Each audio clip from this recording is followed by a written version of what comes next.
Obviously, to get the latest on the ground, we're going to go to our friend Lisa Daftari from the Foreign Desk. Lisa, how are you today? Doing well. How are you, Mike? Good to talk to you. What have you heard the latest on the ground today when it comes to the people of Afghanistan? Yeah, things are not looking good. Obviously, it's going to be an hour by hour situation. I just heard that flights opened back up, but the Taliban is surrounding the airport in Kabul.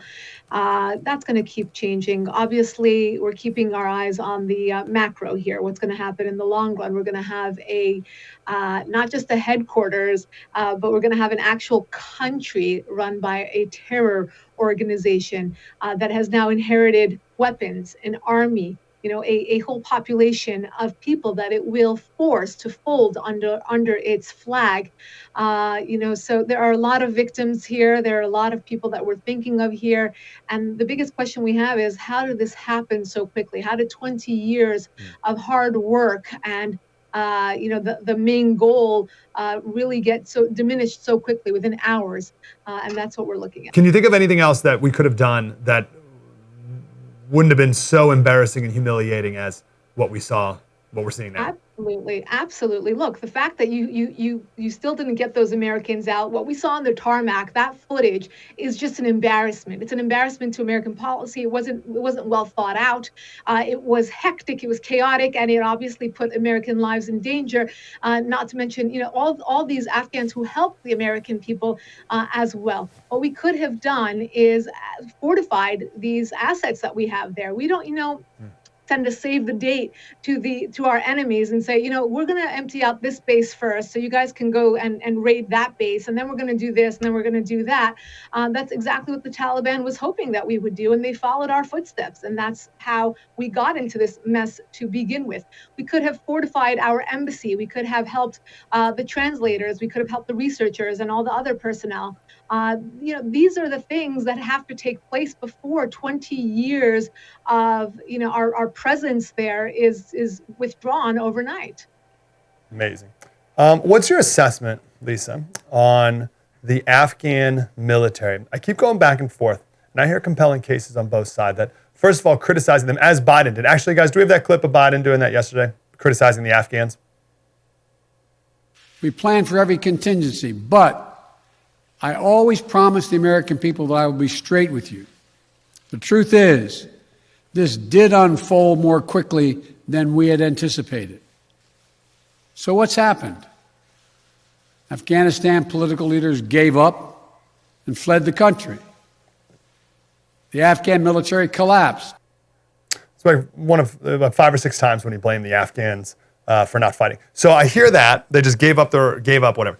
But then I also hear the fact that it was like 53 or 56,000 Afghans have died in the last 7 years in the Afghan military fighting against the Taliban.